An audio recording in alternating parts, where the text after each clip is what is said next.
Shalom. Apa kabar? Saudara bersuka cita? Baik, dengan tidak mengurangi rasa hormat, perkenalkan nama saya David Harrison. Ini pertama kalinya saya datang melayani di ibadah WBI. Dan terima kasih buat gembala, wakil gembala, staf, koordinator pagi WBI yang mengizinkan waktu bagi saya untuk membagikan firman Tuhan. Saya minta maaf tadi saya datang pakai kacamata, karena 2 hari ini tiba-tiba kemarin seharian hari Minggu, saya pelayanan malam Minggu saya khotbah KKR di GBI Shalom di Tanjung Priuk. Minggunya saya khotbah 4 kali di JKI Goshen di tempat Pastor Joy Israel. Senin pelayanan, terus Selasa pelayanan. Tiba-tiba kemarin 2 hari yang lalu saya bangun pagi mata saya itu bengkak di sebelah kiri. Ya, bengkaknya kenapa? Ya kayaknya digigit serangga. Maunya sih digigit duit, tapi ternyata digigit serangga gitu. Tapi buat saya melayani itu bukan justru dalam keadaan baik, betul? Saudara, kalau saudara bisa melayani, saudara bisa beribadah karena saudara diberkati. Semua orang, everybody just can do it. Ya, semua orang bisa melakukan itu. Ada banyak orang melayani karena semua keadaannya baik. Ada ibu-ibu yang datang beribadah, ini ada online juga. Ada yang melayani datang ke rumah Tuhan karena semua keadaan baik. Sorry to say saudara. Orang melayani Tuhan karena keadaan baik, semua orang bisa lakukan itu. Tapi pelajari satu hal, pelayanan yang benar itu bukan pelayanan pada pemberian, tapi pelayanan pada pengorbanan. Apa sih bedanya antara pemberian dengan pengorbanan? Pemberian itu dilakukan karena kita mampu. Jadi pemberian itu lahir dari kemampuan. Tapi pengorbanan itu lahir dari ketidakmampuan. Ketika saudara sebenarnya tidak mampu, sebenarnya saudara sedang sakit, sebenarnya keadaan keuanganmu sedang tidak baik-baik saja. Sebenarnya mungkin engkau lagi punya kesibukan yang sangat amat sibuk. Tapi saudara memilih untuk berkorban melayani Tuhan, itu yang luar biasa. Ya. Nah, saya diberi judul hari ini, khotbah saya, tema saya tentang fokus ke Tuhan atau fokus ke masalah. Makanya saya beri judulnya adalah cara melihat masalah. Ini penting. Saudara, selama saya ini 2 hari ketika mata saya bengkak, saya banyak pakai kacamata hitam. Ya, ini kacamata hitam. Nah, tanpa pakai kacamata, saya lihat saudara itu, saya bisa lihat saudara dengan jelas ya. Ibu pakai baju agak kuning, ibu di sebelah pakai baju merah, ibu di sebelah pakai baju putih. Terus apa lagi? Lantainya putih, saya lihat di sebelah hitam, lampu putih, di sebelah timernya warna merah. Kalau saya ngelihat dengan mata yang jelas, saya bisa lihat semua warna. Tapi Bapak Ibu, yang di belakang bapak-bapak dan kebanyakan ibu-ibu, kalau saya pakai kacamata hitam nih, karena mata saya sakit nih. Kalau tanpa pakai kacamata, saya bisa lihat warna baju saudara dengan jelas. Ya, warna baju ibu biru, agak biru, kuning, ada merahnya. Tapi kalau saya pakai kacamata hitam nih, saya lihat semuanya itu gelap. Semuanya hitam. Nah, seringkali kita dalam hidup kayak begitu. Ketika kita melihat persoalan di sebelah kanan dan di sekitar kita, kita selalu melihatnya itu negatif. Bahkan tidak hanya itu, cara melihat kita, cara melihat orang lain juga negatif. Kalau saudara pakai baju hijau, saudara pakai baju hitam, saudara pakai baju merah, tapi ketika saya ketemu sama saudara, saya ngomong begini, loh Bu, kok hitam semuanya? Yang salah bukan keadaan yang saya lihat. Yang salah adalah begini, mata saya cara melihatnya yang salah. Seringkali dalam hidup bukan masalah yang menjadi masalah, tapi cara melihat masalah itu yang seringkali menjadi masalah. Maaf ya, orang Israel itu semuanya, jangankan orang Israel, kita semua itu suka dengan tanah perjanjian. Betul nggak? Katakan amin. Kita suka dengan tanah perjanjian, kita suka dengan berkat. Semua orang, siapapun. Kalau sudah ngomongin berkat, tanah perjanjian, kelimpahan, rekening BCA semakin bertambah, semua orang suka. Tapi pelajari dalam Alkitab, orang Israel itu sebelum masuk dalam tanah perjanjian, mereka harus masuk di padang gurun. Pertanyaan saya sederhana, kalau memang Tuhan sayang kepada anak-anaknya, kenapa tidak langsung dalam tanah perjanjian? Halo? Kalau memang Tuhan sayang nih, Tuhan sayang sama kita, kenapa Tuhan tidak langsung tempatkan di padang berumput hijau tapi di padang gurun? Kalau memang Tuhan sayang sama kita. Ternyata saya temukan begini, ini nanti masuk di khotbah saya. Memang Tuhan berjanji untuk membawa orang Israel masuk di tanah perjanjian. Tapi maaf, orang Israel memang sudah keluar dari tanah Mesir. Tapi orang Israel belum keluar dari mental Mesir. Saudara jangan tersinggung ya. Ada banyak orang ke gereja tiap minggu. Mentalnya masih mental Mesir. Tapi doanya tanah perjanjian. Doanya tanah perjanjian, doanya diberkati Tuhan. Tapi mentalnya masih mental Mesir. Anda tahu mental Mesir itu apa? Mental Mesir itu mental budak. Mental Mesir itu yang ditakuti cuma begini. Cuma menakutkan gini. Cuma dia takutnya karena ini. Musa kami lapar, Musa kami haus. Makanya banyak orang datang ke gereja. Itu cuma takutnya masalah lapar dan haus. Saya nggak tahu ini saudara datang hari ini saudara cari apa. Ada banyak orang datang ke gereja beribadah bukan cari Tuhannya loh, bukan. Tapi cari berkat Tuhan. Saudara harus bedakan, ibu-ibu harus bedakan. Ini kayaknya susah semua nih wajahnya nih. Salah khotbah nih kelihatannya. Maaf ya, saya tidak anti dengan berkat. Tapi buat saya, Tuhan yang memberkati itu jauh lebih penting daripada berkat yang dia berikan. Saudara jangan heran ya, dan gak usah tersinggung, gak usah. Dosa manusia pertama itu dilakukan terjadi, itu di Taman Eden. Kurang apa sih Taman Eden? Di Taman Eden semuanya disediakan Tuhan. Makanya saya berdoa, ibu-ibu, jadilah ibu-ibu yang peka dengan suara Tuhan, yang nerima kabar sukacita dari Tuhan, dan yang nerima firman Tuhan, itu seperti Maria. Keselamatan itu lahir karena Maria dengar suara Tuhan. Makanya keselamatan itu dimulai dari seorang ibu, namanya Maria, yang peka dengan suara Tuhan. Tapi maaf, dosa juga terjadi karena suara ibu yang tidak peka dengan suara Tuhan, dengerin apa yang iblis mau. Makanya telinga ibu-ibu dengerin apa kata Tuhan, bukan apa kata iblis, Bu. Susah lagi nih wajahnya. Salah khotbah nih kelihatannya. Saya nggak tahu ibu-ibu akan jadi ibu-ibu yang mana sih. WBI ini jadi WBI yang mana? WBI yang seperti Hawa, telinganya dengar apa yang iblis mau. Atau seperti Maria, yang dengar apa yang Tuhan mau. Tapi saya berdoa, semua telinga saudara dengar apa yang Tuhan mau. Makanya ketika orang Israel sebelum masuk dalam tanah perjanjian, mereka masuk di padang gurun. Untuk apa? Untuk menyingkirkan mental Mesir. Mental budak yang cuma begini, Musa kami nanti mati, Musa kami haus, Musa kami lapar. Bapak ibu di belakang, bapak-bapak, ibu-ibu yang lebih banyak ini. Kalau Anda datang di tempat ini, jangan cuma sekedar menginginkan berkat Tuhan, tapi inginkan sang pemberi berkat dalam hidup Anda. Makanya saya nggak heran ya, sebentar lagi kita akan merayakan Paskah. Ketika Yesus buat mujizat, ribuan orang datang kepada Yesus. Satu kali dengan 5 roti 2 ikan, berapa banyak orang kenyang? 5.000 kan? Yesus bilang begini loh, sesungguhnya 5.000 orang ini yang kenyang dengan 5 roti 2 ikan. Sesungguhnya mereka datang kepadaku karena mereka kenyang. Pertanyaan saya, di mana 5.000 orang waktu Yesus ada di atas kayu salib? Gak ada. Gak ada, Bu. Kenapa gak ada? Mentalnya mental berkat. Mentalnya yang tadi kata Yesus, sesungguhnya mereka datang kepadaku karena mereka kenyang. Mentalnya ini loh, kekristenan jangan dibangun atas karena berkat. Ibu-ibu mau tahu yang setia dengan salib Yesus siapa? Nama yang pertama disebut dengan nama Maria Magda, Maria ibu Yesus. Seorang ibu itu akan tetap setia dengan anak apapun yang terjadi. Makanya ibu-ibu anakmu misalkan bermasalah, punya masalah, jangan tinggalin. Tetap temenin. Karena pada akhirnya ternyata seorang anak itu tidak butuh diomongin, tapi butuh ditemenin. Kalau ibu-ibu Anda punya anak rohani, kalau lakukan salah, gak usah diomelin. Zaman sekarang ya maaf, kita sibuk ngomongin tapi kita gak sibuk nemenin. Kita cuma sibuk ngomongin dosanya. Apalagi zaman sekarang orang itu agak aneh. Kadang di sebuah persekutuan, kita ini kan kawan, kita ini anggota keluarga kerajaan sorga. Kita ini anggota keluarga. Jadi ibu-ibu yang duduk di sebelah kanan dan kiri, sekalipun ibu sebelah matanya sipit, di sebelah agak belok, di sebelah agak lebar, baju di sebelah kiri warna merah, baju sebelah kiri warna hitam, yang di sebelah kayaknya rambutnya keriting, di sebelah lurus. Kita ini semua anggota tubuh Kristus, katakan amin. Yang anehnya gini, kita ngomongnya anggota tubuh Kristus, tapi harusnya kalau tangan kita waras, kalau kaki kita kotor, apa yang kita lakukan?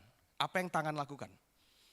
Maka tangan akan bereaksi ambil tisu, dia akan bersihkan nih kaki yang kotor. Aduh kotor ya gitu. Itu tangan yang waras. Tapi zaman sekarang aneh. Kakinya kotor bukan dilap, Bu. Tahu nggak apa yang dilakukan? Dipukul. Dasar lu, kotor lu, penjinah lu, pendosa lu. Tuh suamimu kurang ajar lu, jauh daripada Tuhan. Maaf ya. Jemaat yang benar, dia tidak menghakimin, tapi dia nolongin. Makanya Anda akan dengar firman yang agak sedikit berbeda. Kalau Anda cuma mintanya berkat, maaf, saya pendeta yang tidak anti berkat, tapi saya anti dengan orang-orang yang suka dengan berkatnya, tapi nggak suka dengan pribadinya. Satu kali, sehabis dari kantor, saya pulang ke rumah. Saya lihat anak saya lagi main. Waktu saya lihat anak saya lagi main, saya panggil anak saya. Anak saya itu lagi main sama mainan yang kita belikan. Jadi istri saya itu kalau beliin mainan buat anak saya itu pokoknya yang terbaik lah. Anak saya itu pokoknya susu terbaik, mainan terbaik. Nah anak saya itu lagi main sama mainan yang kita belikan. Itu kalau digoyang-goyang bisa bunyi etek gitu. Itu anak saya baru usia 1 tahun. Anak saya lucunya minta ampun, lucu ganteng. Ya kalau saudara mau tahu kayak bapaknya lah kira-kira gitulah. Ya kira-kira kayak gitu. Nah ketika saya baru sampai parkir mobil, saya buka pintu rumah saya. Saya lihat anak saya lagi main. Nama anak saya Bradley. Saya panggil, Bradley, gak noleh. Bayangin. Ibu-ibu tahu gak dia kenapa gak noleh? Sekalipun saya kencang dengan suara saya panggil dia, Bradley, dia gak noleh. Dia gak noleh karena dia sibuk sama mainan yang saya berikan. Karena dia sibuk main, dia nggak dengar suara bapaknya. Saya panggil lagi, suara yang kedua agak kuat. Bradley nggak noleh. Karena dia sibuk main. Sama mainan yang bapaknya belikan. Sampai sus itu bilang begini, Bradley itu loh dedimu pulang. Nggak noleh, tiba-tiba saya masuk kamar, Tuhan tegur saya, David. Kamu tahu nggak, banyak anak-anakku persis seperti anakmu Bradley. Ketika nggak punya, minta diberkati. Ketika sakit, minta sembuh. Begitu diberkati, begitu disembuhkan, begitu berlimpah. Dia lupa sama suara bapaknya. Sibuk sama pemberiannya. Makanya terkadang dalam hidup ya, jangan minta tanah perjanjian. Kalau nggak siap diproses padang gurun. Karena tanah perjanjian akan menjadi tempat yang paling berbahaya buat saudara. Kalau proses menyingkirkan mental Mesir itu nggak pernah terjadi. Dan itu terjadi di satu generasi jutaan orang Israel. Alasan kenapa orang Israel tidak masuk dalam tanah perjanjian? Sudah siap terima firman Tuhan? Katakan amin. Kita buka Bilangan pasal 14. Kasih salam kayak kanan kiri, Bu. Ayo kita siap, Bu, dengan didikan Tuhan gitu.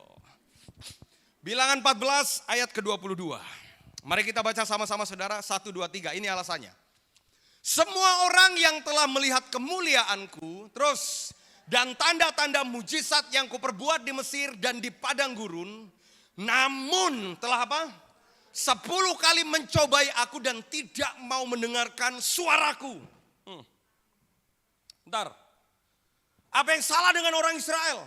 Kalau saudara baca ayat ini alasan kenapa Tuhan tidak bawa orang Israel masuk dalam tanah perjanjian. Alasannya apa? Alasannya begini, semua orang, jutaan orang Israel yang telah melihat kemuliaanku, mereka lihat kemuliaan Tuhan. Kita ini Bu di gereja, kita ini belum melihat kemuliaan Tuhan, kita baru merasakan kemuliaan Tuhan. Makanya kekristenan itu bukan rasa-rasa tapi kehidupan. Zaman sekarang kalau tanda orang diurapi gemeter-gemeter, gak ada hubungannya di situ. Tanda orang diurapi itu bukan gemeteran aja. Tanda orang diurapi ini gini Bu, hidupnya berubah. Ada orang yang di gereja begitu didoakan diurapi gemeter. Tapi kalau lihat dosa, kok nggak gemeter? Ayo. Ada orang yang diurapi nangis-nangis. Tapi maaf, pertobatannya nggak muncul. Karena buat saya, yang terpenting dalam sebuah pengurapan dan perjumpaan dengan Tuhan bukan gemeternya, tapi perubahan hidupnya. Nah orang Israel, mereka bilang begini, Alkitab bilang begini, semua orang yang telah melihat kemuliaanku. Terus, dan tanda-tanda mujizat. Apa sih mujizat yang Tuhan buat di padang gurun? Mujizatnya keren. Mereka lihat mujizat. Apa mujizat yang Tuhan kerjakan? Salah satunya, Musa angkat tongkat, itu laut Teberau terbelah jadi dua. Apalagi? Mereka haus. Mereka lapar. Ketika mereka lapar, makanan dari surga turun. Ketika mereka haus, Musa ketok batu, keluar Coca-Cola, Fanta ada di situ. Bahasa saya. Tapi Tuhan bilang begini, namun 10 kali mereka mencobai aku. Bagaimana cara orang Israel mencobai Tuhan? Gini, mereka bersungut-sungut sama Tuhan. Apa yang bersungut-sungut? Bagaimana cara mereka bersungut-sungut? Banyak orang tidak sampai dalam tanah perjanjian karena ini, sungut-sungut. Alias gini, karena mulut. Banyak orang gak bisa lihat kemuliaan Tuhan karena faktor ini, mulut.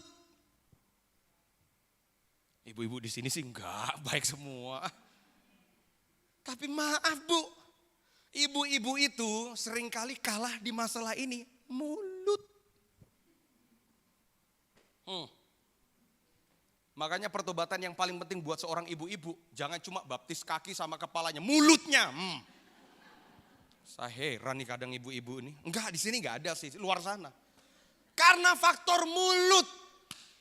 Seringkali kita kalah sama Tuhan karena faktor mulut. Tuhan, aku lapar Tuhan. Tuhan, suamiku Tuhan. Tuhan, Bu, daripada ibu protes sama Tuhan tentang suamimu, bagaimana kalau berdoa saja tentang suamimu? Bagaimana daripada engkau protes terhadap masalahmu? Lebih baik engkau berdoa tentang masalahmu. Makanya banyak orang nih sekarang lebih suka protes sama Tuhan daripada berdoa sama Tuhan. Jangan-jangan doamu adalah seluruh protes-protesmu sama Tuhan. Tuhan, suamiku kenapa begini, Tuhan anakku kenapa begini, rumah tanggaku kenapa begini, ekonomiku. Saudara, kalau bapak ibu-ibu datang ke Tuhan, jangan banyak protes. Orang Israel itu gak masuk dalam tanah perjanjian karena mulut. Dan bukankah senjata yang sangat mematikan itu adalah mulut.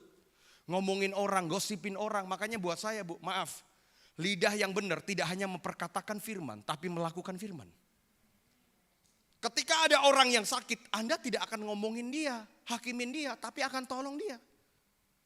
Ketika ada orang yang jauh daripada Tuhan, bahkan pendosa sekalipun. Makanya begini, kenapa Maria Magdalena setia, bahkan ketika Yesus sudah mati di atas kayu salib. Karena tidak ada satupun mulut yang menolong mengasihi dia seperti Yesus. Anda tahu kan ketika Maria Magdalena kedapatan berzina? Semua orang mereka sudah ambil batu ini, mau melempari dengan batu.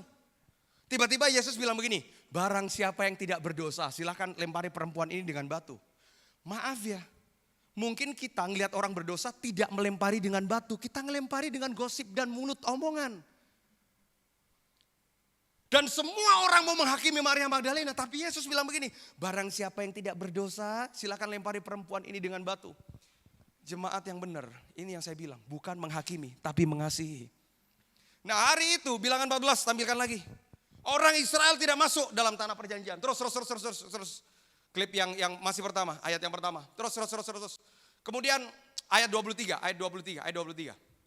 Sebelumnya. Pastilah tidak akan melihat negeri yang kujanjikan dengan bersumpah kepada nenek moyang mereka. Semua yang menista aku. Ini mulut lagi nih. Ibu-ibu di sini ya, sederhana Bu. Tobat dari mulut Bu ya.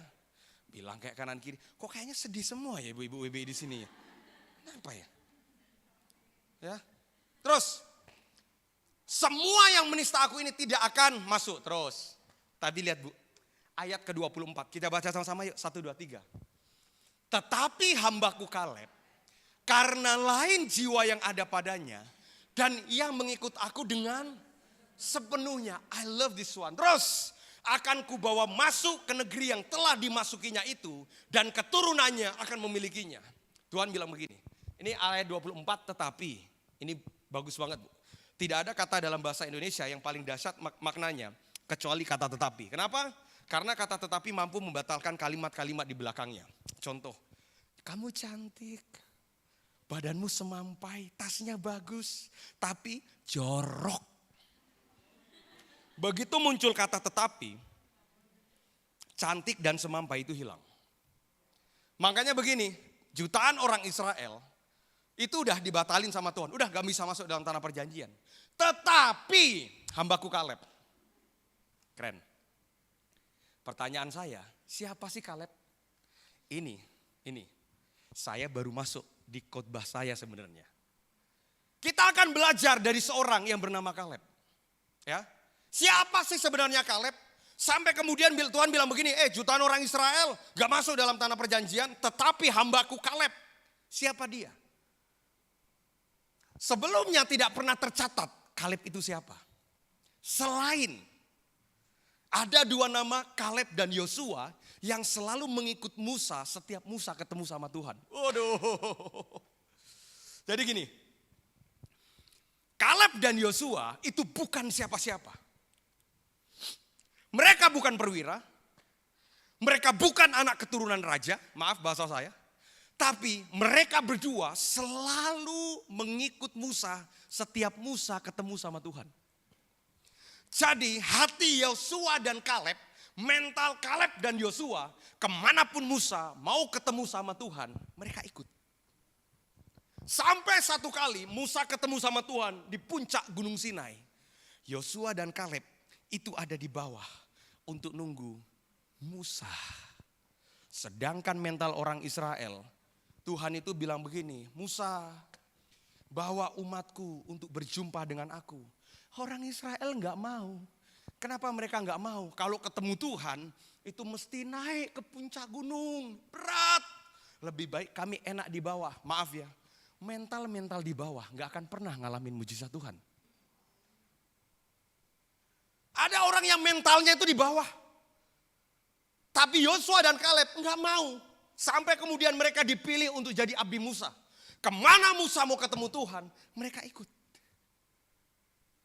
Saya berdoa hari ini, siapapun Anda yang datang di tempat ini. Setiap orang mau ketemu sama Tuhan, dekat sama Tuhan, ikut aja, Bu. Enggak usah banyak komplain, ikut aja. Mentalnya jangan di bawah. Tapi jutaan orang Israel mentalnya di bawah. Ada banyak orang mentalnya itu di sini. Makanya kalau orang di bawah, dia nggak mungkin bisa melihat masalah itu dengan benar. Hanya orang yang ada di puncak di atas melihat semua yang di bawah itu kecil. Tapi kalau saudara mentalnya di bawah, ngelihat semuanya besar. Wah, gedung besar, apalagi. Wah, jalanan. Satu kali, saya kalau di Jakarta ini tinggal di Casablanca Mansion. Itu kita di lantai 26. Satu kali saya mau jadi dari Casablanca itu saya mau pelayanan di Saharjo tuh, mau pelayanan di Saharjo. Satu kali staf saya di bawah dia bilang gini, Pak kita mau berangkat jam berapa Pak? Udah tunggu dulu lah, ya tunggu aja dulu. Biasanya masih macet.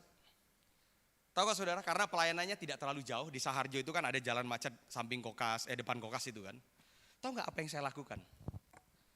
Saya naik, saya buka jendela dari lantai 26.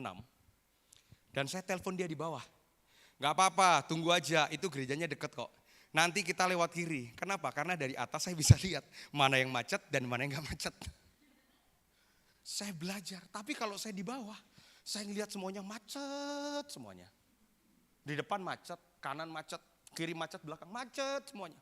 Tapi karena saya di atas, saya bisa lihat, oh nanti ke kiri ini gak macet, ke kanan langsung tembus. Maaf ya, orang yang ada di posisi di atas pasti bisa melihat masalah dengan cara benar. Tapi kalau di bawah, Musa kami haus, Musa kami lapar. Nah satu kali Tuhan bilang begini, Musa, utus 12 pengintai untuk mereka masuk ke tempat yang aku janjikan. Maka diutuslah 12 orang. Di situ ada Yosua, di situ ada Kaleb dan 10 pengintai. Makanya tadi seperti tema, fokus kita itu apa sih? Jangan lihat masalah. Fokusnya itu pada Tuhan, pada Kristus. Nah ketika mereka datang ke negeri itu, 12 pengintai ini bilang begini, wah negeri itu subur. Anggurnya bagus, tanahnya terbaik, padang rumputnya hijau, semuanya subur. Tiba-tiba 10 orang itu bilang begini, ketika mereka sudah sampai dan mereka pulang dari tempat itu, dari negeri yang dijanjikan Tuhan. Bilangan pasal 13 yang saya sudah siapkan ayatnya, Bilangan pasal 13. Alkitab bilang begini saudara. Mereka menceritakan kepadanya, ini 10 orang nih. 10 orang ini suara mayoritas. Mereka menceritakan kepadanya, kami sudah masuk ke negeri kemana kau suruh kami.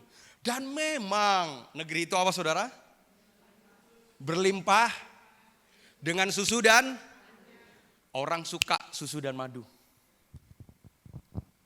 Ketika 12 pengintai ini diutus sama Musa, mereka bilang begini, memang negeri itu berlimpah dengan susu dan madu. Bahasanya, negeri itu penuh dengan kelimpahan. Jemaat Tuhan tuh kalau udah dengar kelimpahan, itu suka banget. Sampai kemudian mereka bilang, negeri itu berlimpah, penuh susu dan madu. Dan inilah hasilnya. Mereka tunjukin Musa, inilah hasilnya. Cuma mentalnya 10 orang itu, dia bilang begini, memang sih negeri itu berlimpah susu dan madu. Memang penuh kelimpahan, memang penuh dengan berkat Tuhan. Tapi Alkitab bilang begini, hanya, batal lagi. Kamu cantik sih, kamu semampai hanya bau. Cantik semampai hilang bu. Begitu muncul kata hanya, begitu muncul kata tetapi, apa yang mereka imani itu udah luntur. Banyak orang Kristen modelnya kayak begitu. Percaya diberkati, amin Pak Pendeta. Percaya dipulihkan, amin. Percaya suamimu dipakai Tuhan, amin Pak Pendeta. Hanya Pak Pendeta, suami saya jahat. Udah, apa yang saudara imani, luntur. Seringkali, maaf ya, ketika Anda beriman, musuh yang paling berbahaya adalah keadaan. Beriman sih tentang kelimpahan, tapi nggak kuat menghadapi keadaan dan kenyataan. Makanya banyak orang sekarang imannya itu tidak dipengaruhi oleh Tuhan, tapi imannya dipengaruhi oleh keadaan dan omongan orang. Tapi di gereja ngakunya beriman. Maaf ya. Kalau Anda masih ngomong beriman, tapi hidupmu dipengaruhi oleh keadaan dan omongan orang, gak usah teriak panggil nama Tuhan. Itu persis seperti anak saya. Kalau anak saya bilang begini, Papa, besok aku makan apa Papa? Tenang nak, Bapak model begini akan rela kerja keras. Buat yang terbaik buat masa depanmu. Besok lagi datang, Papa, aku besok makan apa? Bagaimana dengan sekolahku, Papa? Saya akan bilang begini, bapakmu ini rela kerja keras demi masa depan yang terbaik. Hari ketiga, Papa, aku besok makan apa, Pak? Lama-lama saya suntik pantatnya, kurang ajar kamu ya. Kamu gak kenal sama bapakmu ini. Maaf saudara, saya hamba Tuhan, tapi saya juga punya usaha. Usaha saya itu di Sulawesi Tengah, di tengah-tengah hutan di Morowali. Bapak model begini, Bu. Saya rela kerja keras demi yang terbaik buat anak saya. Bapak model begini aja tahu yang terbaik, apalagi Bapak di sorga. Ampun.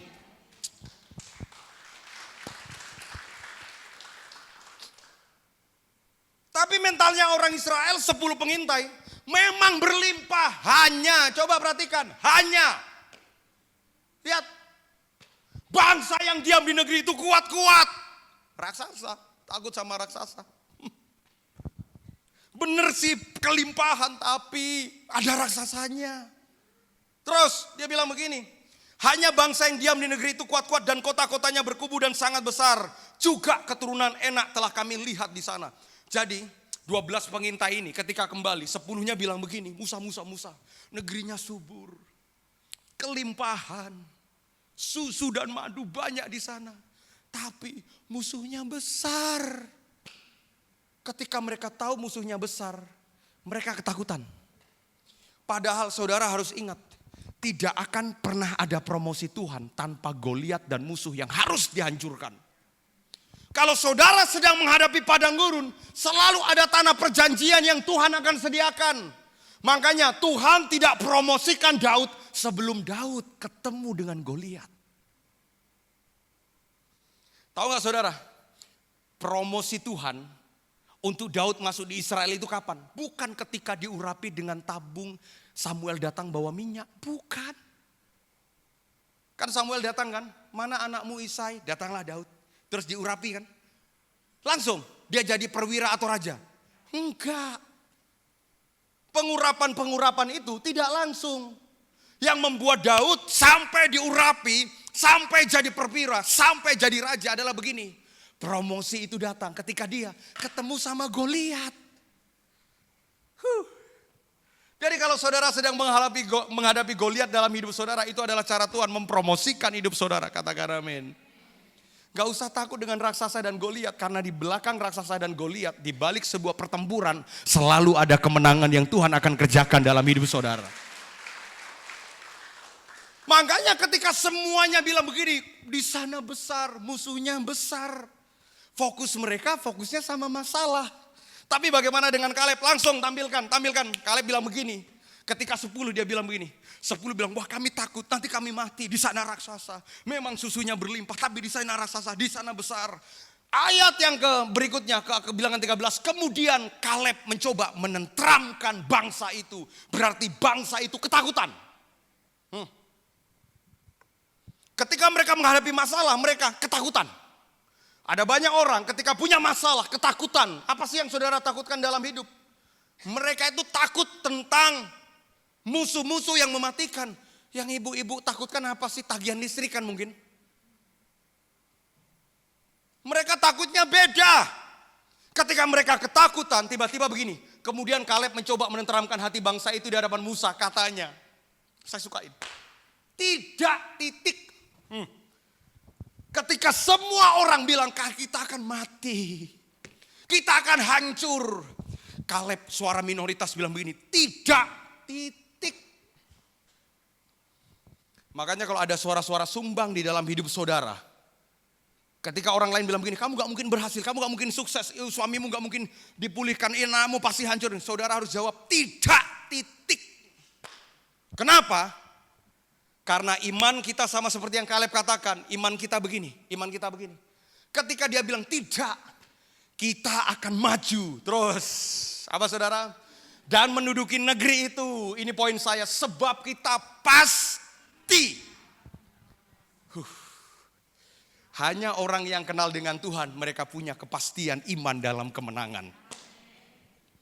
Padahal 10-10-nya takut. Tahu gak bedanya?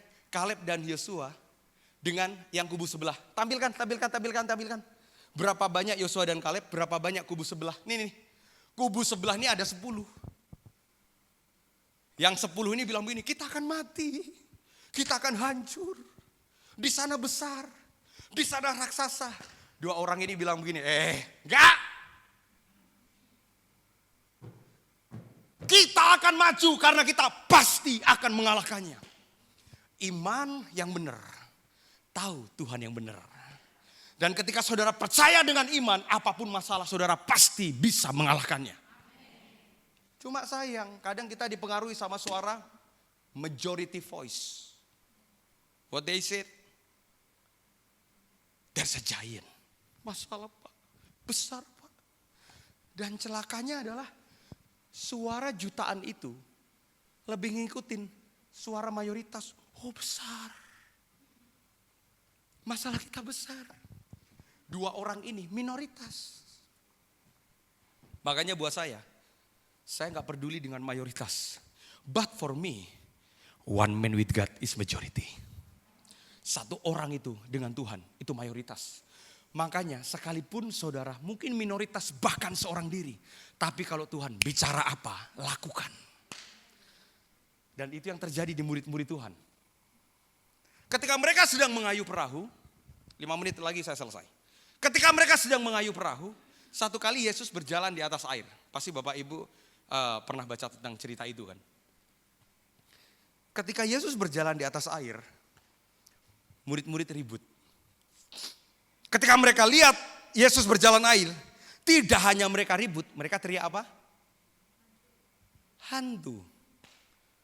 Bayangin. Gak masuk di kepala saya sih. Tidur dengan Yesus, makan dengan Yesus, pelayanan dengan Yesus, melayani bersama-sama dengan Yesus, lihat mujizat Yesus, tapi begitu Yesus berjalan di atas air, mereka teriak, hantu. Kalau saya jadi Yesus agak tersinggung juga sih. Coba bayangkan, Yesus berjalan di atas mujizat, tiba-tiba Yesus berjalan di atas air, tiba-tiba murid-muridnya bilang begini, hantu, hantu. Kalau saya jadi Yesus saya datang, hantu ya kurang ajar, kok bilang hantu ya? Kok bilang hantu? Kenapa mereka bilang hantu? Sederhana, gak mungkin itu Yesus, benar gak? Semua teriak hantu karena gak mungkin itu Yesus. Tiba-tiba ada suara minoritas. Namanya Petrus. Saudara, Bapak Ibu bisa cek baik nanti di rumah. Tiba-tiba Petrus bilang begini, semuanya teriak, hantu, hantu, hantu. Tiba-tiba Petrus bilang begini, Tuhan, itukah engkau? Yang lain teriak hantu, yang lain teriak tidak mungkin. Satu orang ini bilang begini, Tuhan, itukah engkau? Dijawab sama Yesus, ya ini aku, datanglah. Petrus tidak akan pernah ada cerita Petrus berjalan di atas air kalau Petrus tidak keluar dari perahu. Maaf ya, seringkali saudara tidak melihat mujizat Tuhan karena yang jadi penghalang adalah suara di dalam perahu, suara manusia, suara mayoritas. Gak mungkin kamu gagal, gak mungkin. Nanti kamu mati, gagal, kamu mati ngapain begitu, mati, gagal. Suara mayoritas itu terdengar di dalam perahu. Tapi tiba-tiba suara minoritas bilang begini, Tuhan itukah engkau? Ya ini aku, datanglah. Mungkin ini yang terjadi, mungkin. Ketika Petrus dia langkahkan kakinya keluar dari perahu. Kan gak akan mungkin kan ada cerita Petrus berjalan di atas air kalau Petrus tidak keluar dari perahu. Tapi mungkin semua teriak hantu. Ketika Petrus dia langkahkan kakinya keluar dari perahu. Mungkin tangannya ditarik sama teman-temannya. Pet, jangan pet, nanti tenggelam, pet, jangan pet, jangan pet. Ibu-ibu tahu nggak kenapa Petrus berjalan di atas air? Karena yang pertama, dia dengar Yesus. Dan yang kedua, dia lihat Yesus. Orang yang dengar dan melihat Yesus pasti hidupnya akan berjalan di atas mujizat. Makanya ketika dia lihat Yesus, dia dengar Yesus. Dia jalan di atas air. Ibu-ibu, ketika hidupmu dengar dan lihat Tuhan, firman Tuhan, percayalah hidupmu pasti dalam mujizat Tuhan. Tapi ada musuh yang paling berbahaya. Ini yang saya mau katakan buat saudara, Bapak Ibu, ibu-ibu terutama. Ketika Petrus berjalan di atas air, kok bisa Petrus tenggelam? Petrus tenggelam karena satu faktor saja. Ketika dia lihat Yesus, dia berjalan di atas air. Alkitab mencatat dengan jelas, koreksi saya kalau saya salah. Maka dirasa-rasanya tiupan angin itu sangat kuat. Betul gak? Petrus jatuh, tenggelam. Itu karena satu faktor, perasaan. Maaf ya, kaum saya ini kuat di logika. Tapi kaum di depan mata saya ini kalah di perasaan.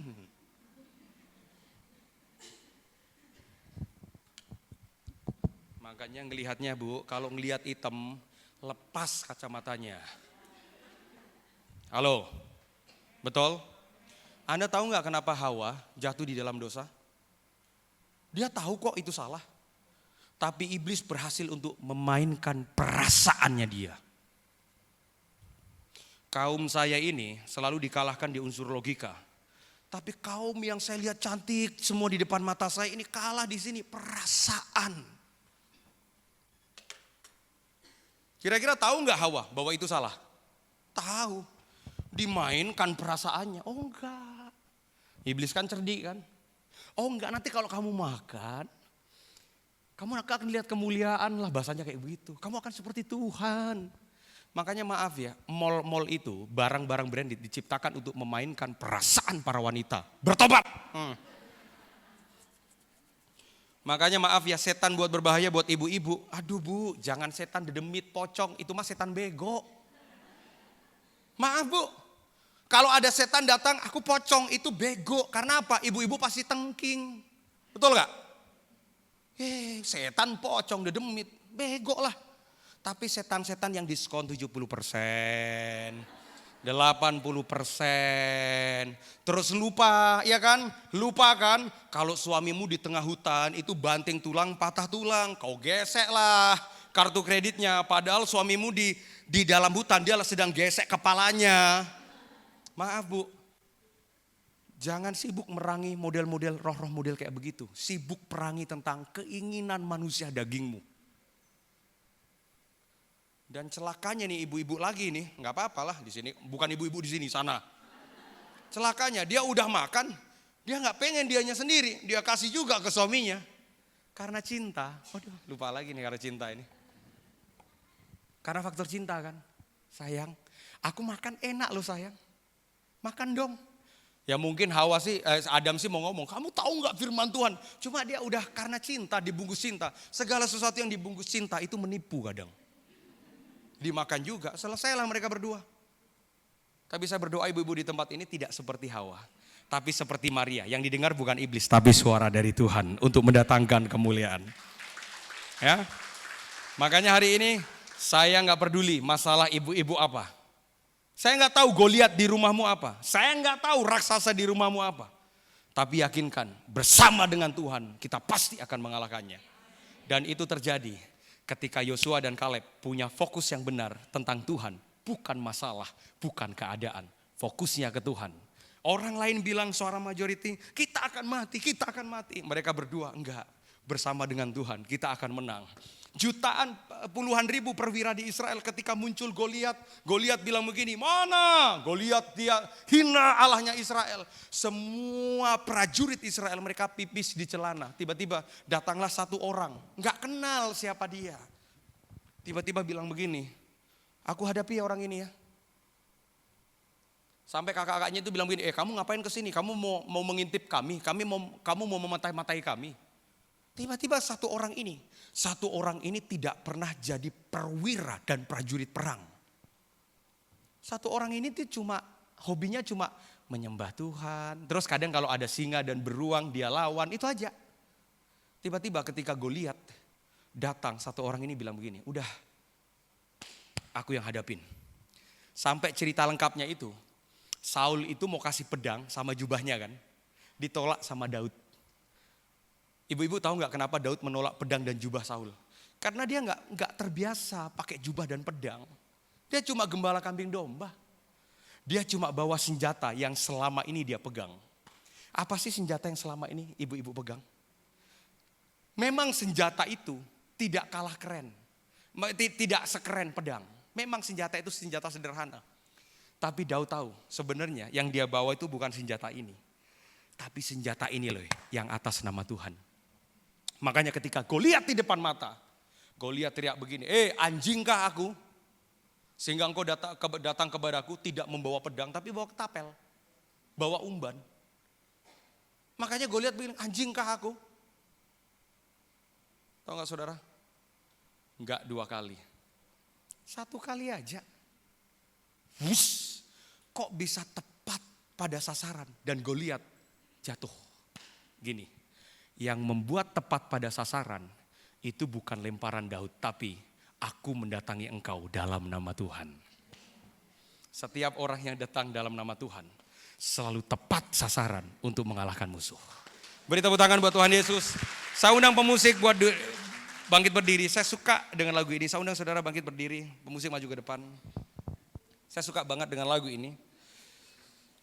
Lagu ini ngajarin ke kita bagaimana kita fokus ke Tuhan, bukan masalah.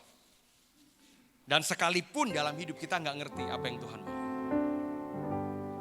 Sering ku tak mengerti jalan-jalan-Mu Tuhan, bagai di belantara yang gelap. Coba begini, jangan banyak tanya. Tanpa 1000 tanya. Apa iman kita? Namun tetap percaya jejak-Mu Tuhan. Come on. Sungguh sempurna. Dari awal lagi kita nyanyikan, ini is powerful song. Sering ku tak kita memang gak ngerti kadang dalam hidup. Jalan-jalan-Mu Kita gak ngerti bahkan cara dan jalannya. Taraya gelap. Ini yang Daud katakan, sekalipun aku dalam lembah kelaman aku tidak takut bahaya. Tanpa 1000 tanya. Gak usah banyak tanya bu, imani aja. Tetap percaya saja. jejak-Mu Tuhan. Sungguh sempurna. Mari angkat tangan di hadapan Tuhan. Come on. Ajarku memahami semua yang kau ingini, agar hidupku puaskan hatimu.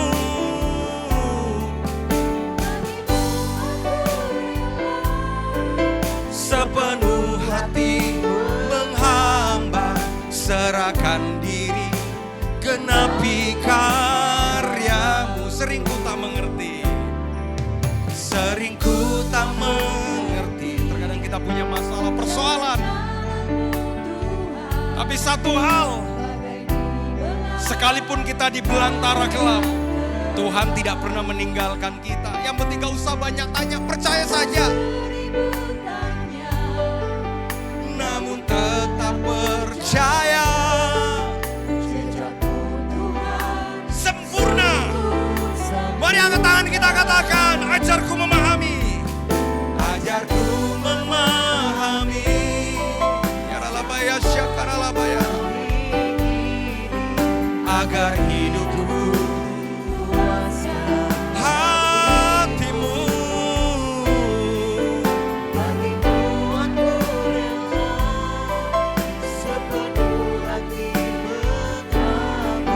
Serahkan diri, genapi. Yang mengangkat tangan, yang mau menyembah Tuhan, ajarku memahami semua yang kau, agar hidupku puaskan hatimu. Bagimu aku rela Tuhan, sepenuh hati menghamba, serahkan diri, genapi.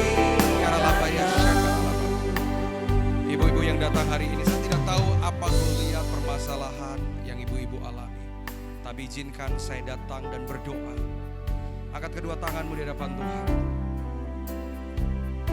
Yang datang pagi hari ini, yang mungkin kau sedang menghadapi masalah di mana suara mayoritas berkata, tidak mungkin kamu akan gagal.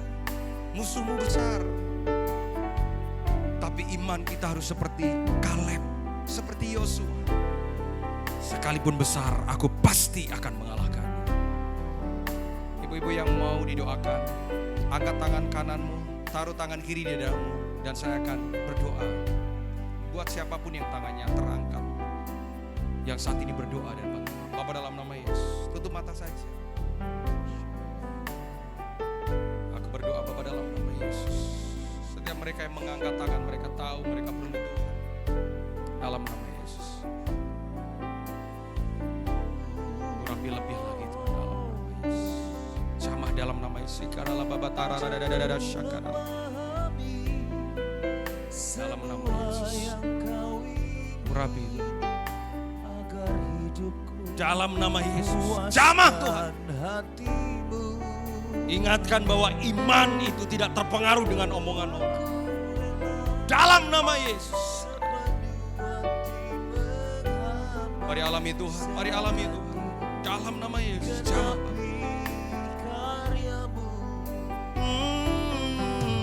Ajarku memahamimu. Makasih Bapak dalam nama Yesus. Urapi Bapak dalam nama Yesus. Beri dengan kasih dalam nama Yesus. Jamah. Ada Tuhan yang besar dalam hidupmu, jangan pernah takut. Di balik raksasa dan Goliat yang kau hadapi, ada kemenangan yang Tuhan janji atas hidup.